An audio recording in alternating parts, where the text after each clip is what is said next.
वस्सलामु अला रसूलिल्लाह व अला आलिहि व सहबिहि अजमईन, अम्मा बाद। लोग जब किसी को पहचानना हो, किसी को जानना हो, तो अक्सर क्या करते हैं कि वो दूसरे लोगों से पूछते हैं, दूसरे लोगों की बात सुनते हैं कि फ़लाँ बंदा, फ़लाँ शख्सियत किस तरह की है। लेकिन शरीयत ने इसको पसंद नहीं किया कि दूसरों को बुराई करना। किसी शख्सियत को जानना हो तो ये मत देखें कि लोग उसके बारे में क्या कहते हैं, बल्कि आप ये देखें कि वो शख्सियत लोगों के बारे में किस तरह की गुफ्तगू करती है। ये नुक्ता बहुत अहम है।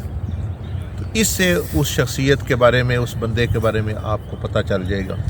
अगर वो लोगों की बुराई, गीबत, चुगली, तो आपको उस शख्सियत का पता चल गया कि वो क्या है।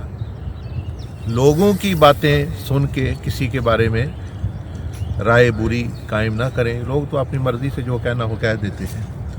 तो उस शख्स की खुद सुने कि वो लोगों के बारे में क्या कहता है, बजाय इसके कि लोगों की सुने कि वो उसके बारे में क्या कहते हैं। तो इंशाअल्लाह इससे बंदा एक तो बुराई से बचेगा, बदगुमानी से बचेगा, दूसरा उसको सही पहचान भी नसीब होगी।